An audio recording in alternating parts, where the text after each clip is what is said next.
In this interview series, Rick Stiggins, founder and president of the Assessment Training Institute and Classroom Assessment Authority, promotes the effective use of formative assessment to support student learning success.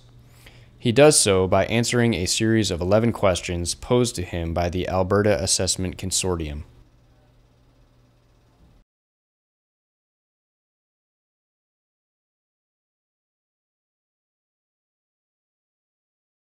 How do we get students to buy into formative assessment, to focus on learning and not just grades?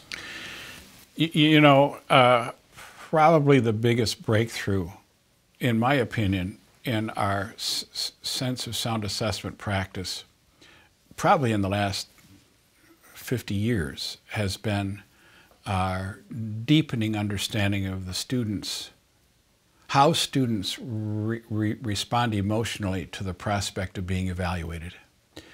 And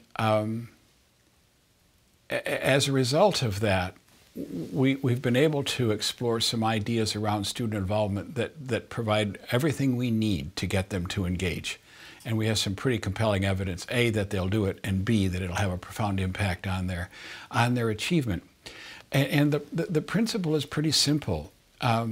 While they're learning, that is before they're going to be held accountable for the learning, make them full partners in the classroom assessment process under the watchful and careful leadership of their teacher, of course.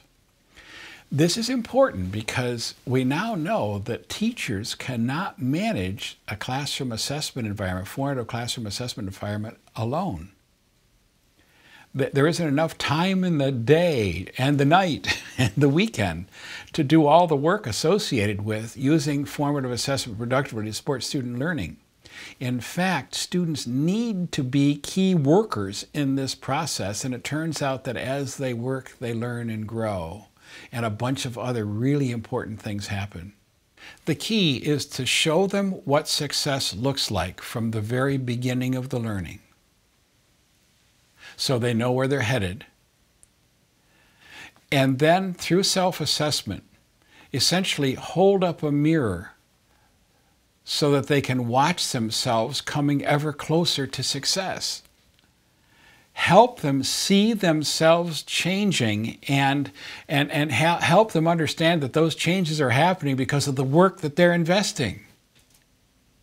Then, when they succeed, when it's time to be accountable and they succeed, show them what happens to their grade as a result of the work that they've invested. It develops within them a sense of control over their own academic well-being. Help them, all of them, not just the ones at the top of the rank order, help them come to believe in themselves by finding success and growing. And in this case, confidence, self-confidence is the magic potion. In order for them to develop that confidence, they have to be succeeding. They may succeed at different rates, but they will succeed over time. And if we can show them that that's happening, then that's the motivator.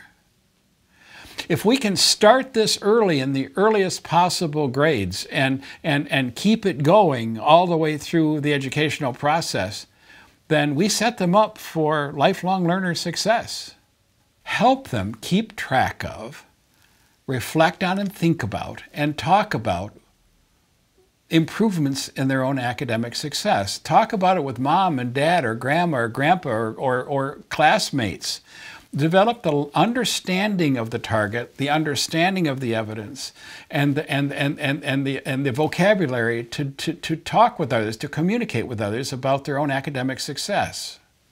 When we do this, we disarm the "I'm going to get a good grade" motivator, or "I want to get a good grade" motivator, with one that's based on I'm getting better motivator. It gives a student a sense of control, a sense of well-being. And that's what allows them to take the risk of continuing to try, because they're probably going to be okay in their own mind.